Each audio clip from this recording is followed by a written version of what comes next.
வணக்கம். இன்றைக்கி நம்ம பார்க்க போகிற லஞ்ச் மெனு என்னென்னு பார்த்தீங்கன்னா, ஒரு சூப்பரான கல்யாண வீட்டு வத்த குழம்பு. அதுக்கு சைடிஷ் பார்த்தீங்கன்னா சௌச்சௌ மசாலா பொரியல்.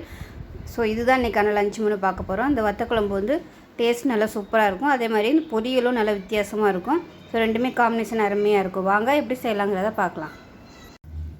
ஒரு பேன் எடுத்துக்கலாம். அதில் 1 டேபிள் ஸ்பூன் அளவுக்கு துவரம்பருப்பு சேர்த்துட்டு நல்லா வறுத்து விட்டுக்கலாம். மீடியமான ஃப்ளேமில் வறுத்துக்கலாம். கருவில் விட்டிங்கன்னா டேஸ்ட்டு மாறிடும். அதனால் மீடியமான ஃப்ளேமில் வறுத்துக்கலாம். துவரம்பருப்பு லேசாக வறுபட ஆரம்பிக்கும் போது 2 டேபிள் ஸ்பூன் வர கொத்தமல்லி, அதாவது தனியா விதை சேர்த்துக்கலாம். இதையும் சேர்த்து வறுத்துக்கலாம்.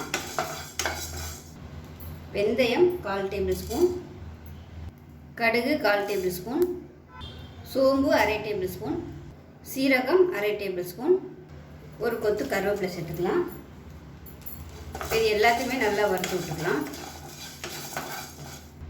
இப்போ இது எல்லாமே வறுபட்டுருச்சு. கேஸ் அமர்த்திடலாம். இப்போ இதில் வந்து ஒரு 1/4 டீஸ்பூன் போல் மிளகுத்தூள் சேர்த்துக்கலாம். நான் வந்து மிளகு சேர்க்கலாதனால மிளகு தூளாக சேர்த்துருக்கேன். நீங்கள் வச்சுருந்தீங்கன்னா ஒரு 1/4 டேபிள் ஸ்பூன் அளவுக்கு மிளகு வந்து வறுக்கையில் நீங்கள் சேர்த்துக்கோங்க. எல்லா பொருட்களோடையும் அதையும் சேர்த்துக்கோங்க.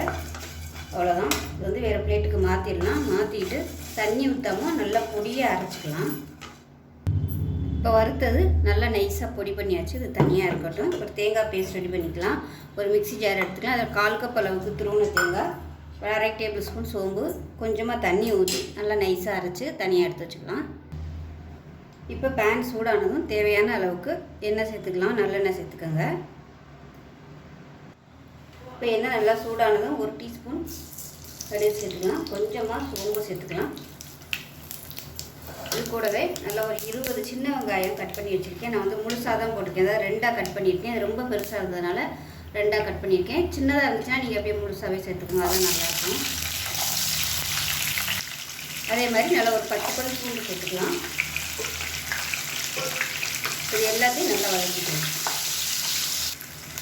இது கூடவே நல்லா ஒரு கைப்பிடி அளவுக்கு சுண்டவத்தல் சேர்த்துக்கலாம்.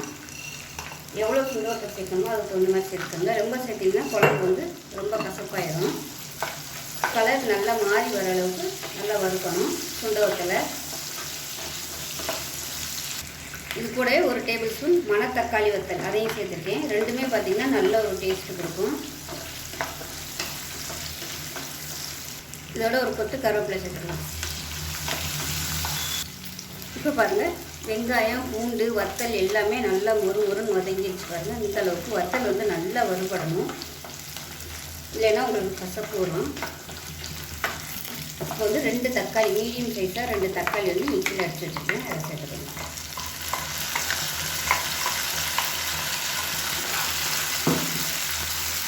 இப்போ இதோடவே இப்போ இந்த தக்காளியோடவே நம்ம வறுத்து வச்சுருந்த பொடியும் சேர்த்துக்கலாம். எல்லாத்தையுமே சேர்த்துக்கலாம்.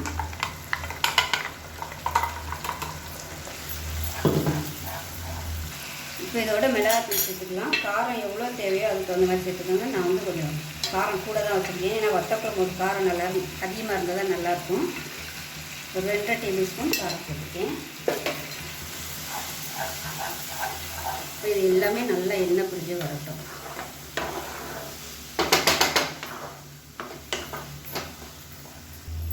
இப்போ நல்லா வதங்கிருச்சு. இப்போ தேவையான அளவுக்கு தண்ணி சேர்த்துக்கலாம். தண்ணி வந்து சூடு பண்ணிவிட்டு சேர்த்துக்கோங்க.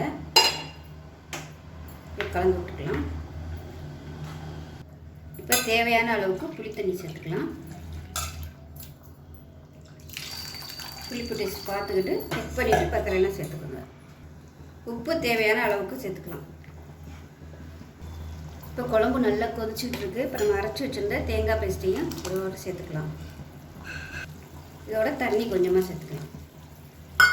சேர்த்துட்டு நல்லா கலந்து விட்டுட்டு உப்பு செக் பண்ணி பார்த்துட்டு உப்பு வந்து கம்மியாகவே சேர்த்துக்கோங்க. லாஸ்ட்டாக பத்தலைன்னா சேர்த்துக்கலாம். பாதி உப்பாகவே சேர்த்துக்கோங்க. இன்னும் குழம்பு வற்றி வரும். வற்றி வந்ததுக்கப்புறம் அப்புறம் உப்பு கச்சி போயிடும். அதனால் பத்தலைன்னா லாஸ்ட்டாக சேர்த்துக்கலாம். இப்போ நான் அந்த குழம்பு வந்து குக்கரில் சேர்த்துக்கிறேன். முதல்ல வந்து குக்கரில் வைக்கணும்னு நினச்சி மறந்துட்டேன். அதனால் குக்கரில் வச்சுக்கிறேன். ஏன்னா வத்துறதுக்கு ரொம்ப நேரம் ஆகும். குக்கரில் வச்சிட்டோம்னா சீக்கிரமாகவே நல்லா வற்றி வந்துடும். இப்போ குழம்போட திக்னஸ் பார்த்திங்கன்னா உங்களுக்கு இதிலே தெரியும். நல்லா கெட்டியாக தான் இருக்குது. ஏன்னா வத்த குழம்பு வந்து கொஞ்சம் கெட்டியாக இருந்தால் தான் நல்லாயிருக்கும். ரொம்ப தண்ணியாக இல்லை, கரெக்டான அளவில் இருக்குது. இப்போ குக்கரை மூடிட்டு விசில் போட்டுடலாம். உங்களுக்கு விருப்பம் இல்லை அப்படின்னு நினச்சிங்கன்னா நீங்கள் கடாயில் வந்து சிம்மரில் விட்டு நல்லா ஒரு 10 நிமிஷம் சிம்மில் விட்டிங்கன்னா உங்களுக்கு எண்ணெய் பிரிஞ்சு வரும். இப்போ நான் வந்து குக்கரில் வைக்கிறேன். வச்சாச்சு. விசில் போட்டுட்டு நல்லா ஒரு 5 விசில் விட்டுட்டு ஸ்டீம்லாம் போனதுக்கப்புறம் பார்க்கலாம்.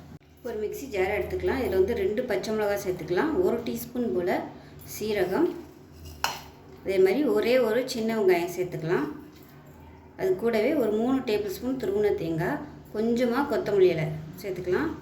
இப்போ இது எல்லாத்தையுமே தண்ணி ஊற்ற வேணாம். தண்ணி ஊற்றாமல் கொஞ்சம் அப்படியே குறன்னு இருக்கிற மாதிரி அரைச்சி எடுத்துக்கலாம். இந்த மாதிரி ஒன்றும் பாதியமாக அரைச்சி எடுத்துக்கணும். இப்போ தேவையான அளவுக்கு எண்ணெய் சேர்த்துக்கலாம். எண்ணெய் நல்லா சூடாகிடுச்சு. 1 டீஸ்பூன் கடுகு சேர்த்துக்கலாம். அதே மாதிரி 1 டீஸ்பூன் போல் உளுந்து சேர்த்துக்கலாம். இல்லை ஒரு 2 டேபிள் ஸ்பூன் வர மாதிரி கடலைப்பருப்பு சேர்த்துக்கலாம். கடலைப்பருப்பு நல்லா சவக்க ஆரம்பிச்சிருச்சு. இதில் வந்து நல்லா ஒரு கைப்பிடி அளவுக்கு பொடியாக நறுக்குன்னா சின்ன வெங்காயம், ஒரு கொத்து கருவேப்பிலை சேர்த்துக்கலாம்.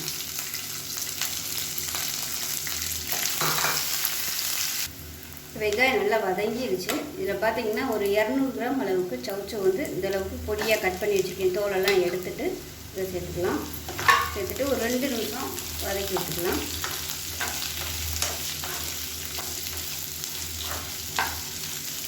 சவுச்சவு நல்லா வதக்கி விட்டாச்சு. அது கொஞ்சமாக தெளித்த மாதிரி தண்ணி ஊற்றிக்கலாம். ஏன்னா அதிலேருந்து தண்ணி வரும். அதனால் ரொம்ப ஊற்றிட வேண்டாம். சவுச்சவு வந்து பிஞ்சாக இருந்துச்சுன்னா சீக்கிரமாகவே வெந்துடும். கொஞ்சமாக தான் தண்ணி தெளிச்சிருக்கேன். அதிலேருந்து தண்ணி வரும். அதனால் கரெக்டாக இருக்கும். இப்போ வந்து மூடிடலாம். இப்போ இதில் ஒரு 1/4 டீஸ்பூன் போல் நான் வந்து கல் உப்பு சேர்த்துருக்கேன். மூடி வச்சிடலாம். மீடியமான ஃப்ளேமில் வேகட்டும். இப்போ எப்படி இருக்குன்னு பார்க்கலாம். இப்போ பார்த்தீங்கன்னா சவுச்சவு நல்லா வெந்துச்சு. இது மாதிரி கையிலையோ கரண்டிலையோ வச்சு நசுக்கி பார்த்தீங்கன்னா உங்களுக்கு அது வந்து நசுங்குச்சுன்னா உங்களுக்கு நல்லா வெந்துருச்சுன்னு அர்த்தம். தண்ணி வந்து பார்த்துக்கிட்டு நீங்கள் சேர்த்துக்கோங்க. வேகாத மாதிரி இருந்துச்சுன்னா தெளித்து மூடி வச்சுக்கோங்க. இப்போ பாருங்கள் காய் நல்லா வெந்துருச்சு. லேசாக தண்ணி இருக்குது. இப்போ ஹை ஃப்ளேமில் வச்சு இந்த தண்ணியை வற்ற விட்டுக்கலாம். இப்போ தண்ணி நல்லா வற்றிருச்சு. நம்ம அரைச்சி வச்சுருக்க இந்த தேங்காவை வந்து சேர்த்துக்கலாம். தேங்காவை சேர்த்துட்டு மீடியமான ஃப்ளேமில் நல்லா அந்த பச்சை வாசனை போக வதக்கி விடணும். இப்போ 1 நிமிஷம் பரட்டி விட்டுக்கலாம். அடுப்பு வந்து மீடியமாக வச்சுக்கோங்க. இந்த மாதிரி தேங்காய் அரைக்கையில் இளம் தேங்காய் எடுத்திங்கன்னா உங்களுக்கு அரைக்கையில் பால் தான் வரும். ஒழுங்காக அரைப்படாது. அதனால் பருப்பு தேங்காயை எடுத்துக்கோங்க. அப்போ தான் நல்லா வந்து உங்களுக்கு இந்த மாதிரி உதிரியாக வரும். இப்போ அவ்வளோதான். அருமையான சவுச்சவு பொரியல் ரெடி ஆயிடுச்சு.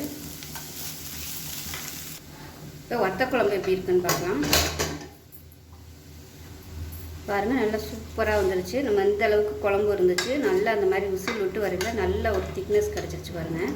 இப்போ இதுவே நம்ம கடாயில் பண்ணோம்னா ரொம்ப நேரம் ஆகும் இந்த மாதிரி வர்றது, எண்ணெய் தெளிஞ்சு வர்றதுக்கு. அதனால தான் எப்போயுமே வந்து நான் குக்கரில் வைக்கிறது. குக்கரில் வச்சோம்னா சீக்கிரமாகவே வந்து எண்ணெய் தெளிஞ்சு வந்துடும். அந்த மசாலாவோட பச்சை வாசனை எல்லாமே போயிடும். இப்போ இந்த குழம்பு எடுத்து நீங்கள் ஊற்றுனீங்கன்னா உங்களுக்கு அது ஓடாது, தண்ணியாக ஓடாது. அந்த மாதிரி தண்ணியாக ஓடிச்சுன்னா உங்களுக்கு மசாலாலாம் சரியாக வேகலை அப்படின்னு அர்த்தம். இப்போ அவ்வளோதான். அருமையான வத்த குழம்பு ரெடி ஆயிடுச்சு. இப்போ இந்த குழம்பு வந்து நான் ஒரு கிண்ணத்தில் வந்து விட்டு காமிக்கிறேன் பாருங்கள். இது பார்த்தீங்கன்னா அப்படியே நிற்கிது பாருங்கள். இந்த மாதிரி இருந்துச்சுன்னா நீங்கள் எந்த குழம்பு வச்சாலும் இந்த மாதிரி கரெக்டாக இருந்துச்சுன்னா கரெக்டான பக்குவத்தில் வந்து ரெடி ஆகிருக்குன்னு அர்த்தம். தண்ணி ஆட்டம் ஓடக்கூடாது. இப்போ இது வெளியே வந்துச்சுன்னா உங்களுக்கு அந்த எண்ணெய் தான் வெளியில் வரும், மசாலா வந்து வராது. அந்த எண்ணெய் தான் வெளியில் லீக் ஆகி வரும். இந்த மாதிரி இருந்துச்சுன்னா கரெக்டான பதத்தில் வந்துருக்குன்னு இருக்கும்.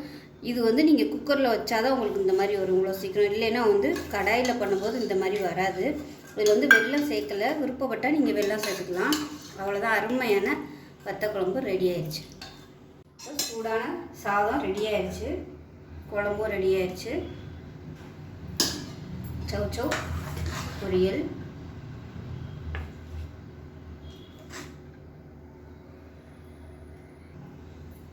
முட்டை, அதே மாதிரி மாம்பழம்.